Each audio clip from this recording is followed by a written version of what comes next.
Hi, everybody. This is Steve Kodad. I wanted to do a module that gave you some of the research on how nature makes us feel so much better, whether we see it outside or even inside of our environments. I think you definitely would go along with the idea that it makes us feel better, but it also makes us feel better not just in a park or in a green space, but even inside when we can actually feel and touch that.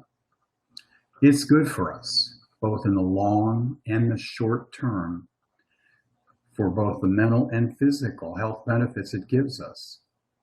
Studies have found that it reduces symptoms of depression.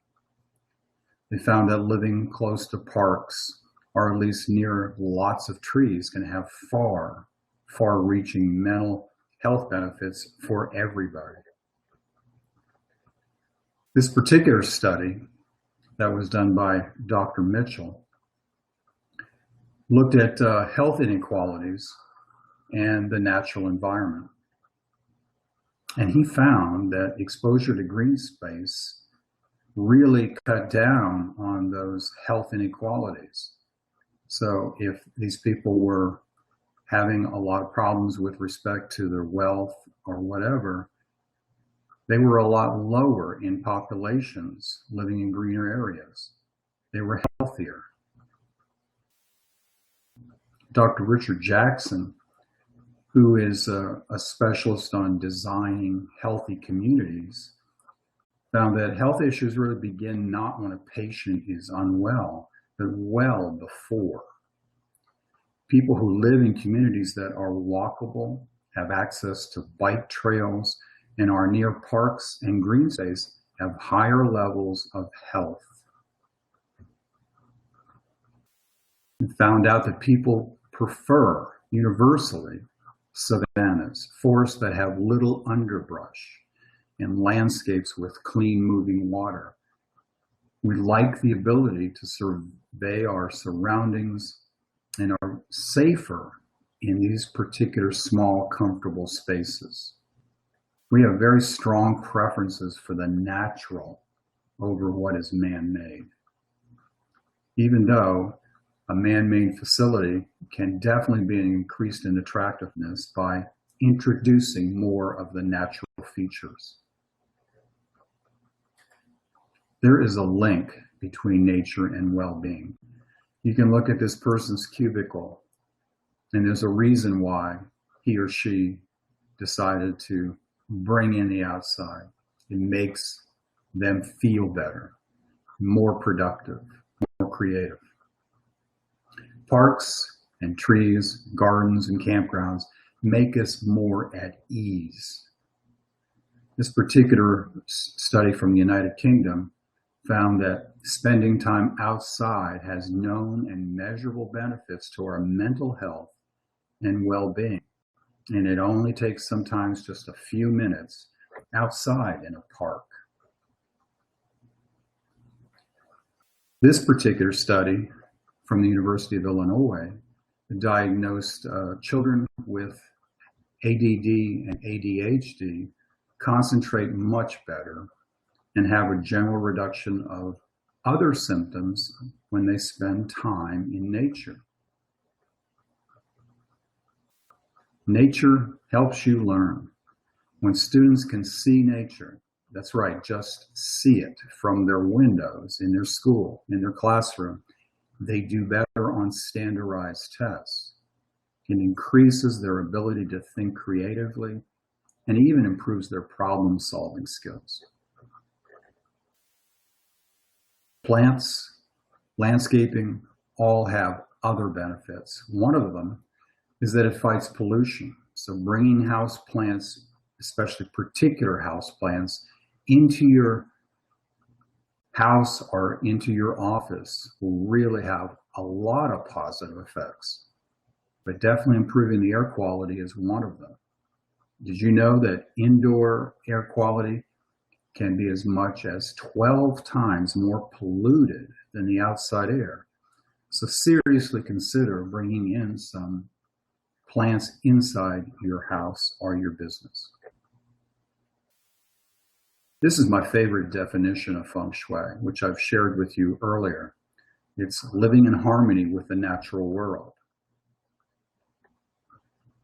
So how much more natural can it get than trying to create green space inside and out? This particular study in the state of Wisconsin, using satellite data, found that any community that had less than 10% tree canopy were more depressed, more stressed, and definitely more anxious. And it didn't matter how wealthy they were. But it also found out that, again, live plants can help us inside our home and inside of our offices. This other study had something to do with having that corner office with the window that we all crave. It found a correlation that people who have the opportunity to view outside actually had many less health concerns, including even cancer. Feng Shui and natural light are definitely important. And one of the things that is stressed in this course is trying to get as much natural sunlight into your environment. There are many, many benefits. And when you're selling a house, certainly that's one of them. But there are others. Sunlight boosts serotonin. It really will reduce SAD, especially in those northern communities where, winters just seems to go on and on. A research team noted that the only factor that affected participants' moods was the amount of sunlight they were exposed to on a given day. The more sunlight meant better moods. Less sunlight meant more symptoms of depression. And a great benefit of sunlight is when you get some natural sunlight through the day, it also improves your sleep. Now, the lighting that you use inside of a house can also have a great deal of an effect on you. The fluorescent lighting has been a problem for a lot of us. It's more efficient, but it's a lot flatter light. It's less focused. Colors don't look right.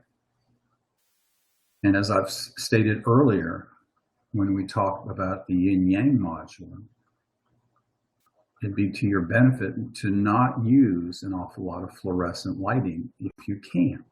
But it has improved, as I'll get to. The fluorescent lighting can be very uncomfortable for a person and also very unnatural. And here's the key. People do not look their best to each other under this type of lighting. But thank goodness there has been more and more improvements on fluorescent lighting. And you need to pass this on to your clients if they really want to create a situation inside that is more positive. You want to get the color rendition index closer to representing actual daylight. And nowadays, they actually have gotten so much closer to 100, the CRI of 100, which actually is daylight. We now have lamps that are closer to 95 and 98 CRI. Many of the typical fluorescent lighting in a house or in an office is closer to 72. And again, the difference is very dramatic. So seriously consider talking them into possibly changing out some of the light bulbs or lights in your house. Stress can be a real killer. You certainly need it at times. It can be beneficial, but it's more beneficial to be able to relax. And some of us can't seem to do that. And not being able to relax and having too much stress can be one of the biggest health concerns that we have. it adds to an awful lot of complications. Feng Shui actually increases the comfort and therefore the relaxation of an environment. Here are some of the benefits learning how to relax will give you. It protects your heart. It lowers the risk of catching a cold. It boosts memory, lowers stroke risk, keeps you safe from depression. It'll allow you to make better decisions, and believe it or not, it will even help you to stay slim.